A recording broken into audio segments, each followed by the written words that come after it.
Bonjour, alors petite vidéo pour revoir ce que nous avons déjà vu du coup en cours virtuel. Donc on va revoir le passé composé des verbes être et avoir. Allez, c'est parti. J'ai été sage. Donc là, est-ce que c'est le verbe être ou est-ce que c'est le verbe avoir au passé composé?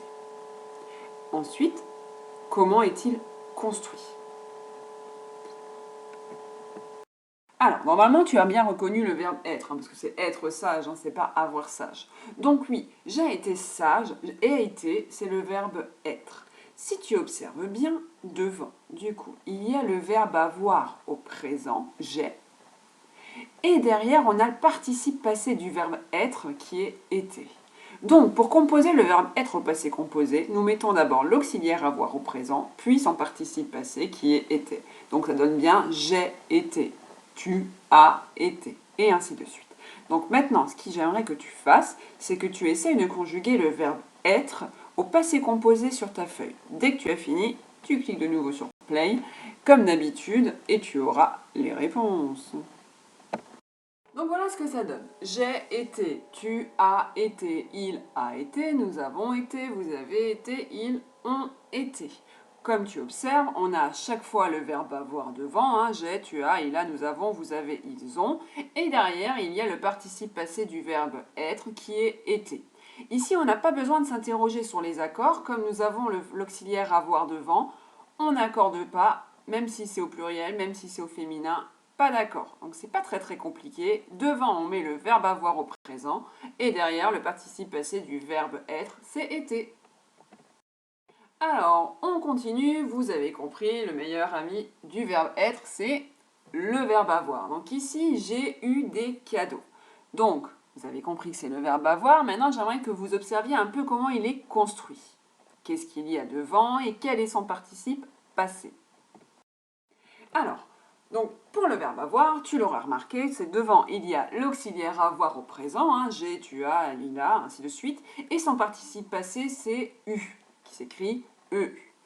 Donc, ce que j'aimerais que tu fasses maintenant, c'est que tu essayes de conjuguer sur ta feuille le verbe avoir au passé composé. Donc, rappelle-toi, devant, il y a l'auxiliaire avoir, et derrière, il y a son participe passé qui est eu. Allez, bon courage! Voilà ce que ça donne. Donc, j'ai eu, tu as eu, il a eu, nous avons eu, vous avez eu, ils ont eu. Remarque bien, du coup, devant, il y a à chaque fois le verbe avoir au présent, j'ai, tu as, il a, nous avons, et ainsi de suite. Et derrière, il y a son participe passé du verbe avoir qui est eu, EU. Du coup, tu remarques, comme il y a le verbe avoir devant, de nouveau, pas d'accord, pas à réfléchir, on met juste le participe passé et il n'y a pas à accorder. Assez simple, non ? Alors, résumons tout ce qu'on vient de voir. Donc, pour conjuguer les verbes être et avoir au passé composé, on sait que le passé composé, il est composé de deux mots. Ici, il y aura l'auxiliaire avoir au présent devant, pour les deux. Ensuite, pour le participe passé, ce qu'il faut retenir, c'est que le participe passé du verbe être, c'est été, et que le participe passé du verbe avoir, c'est eu. Donc voilà ce qu'il faut retenir aujourd'hui. Devant, il y a l'auxiliaire avoir au présent, et ensuite, il y a soit le participe passé du verbe être qui est été, soit le participe passé du verbe avoir qui est eu.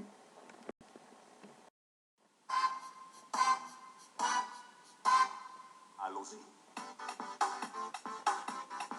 On y va.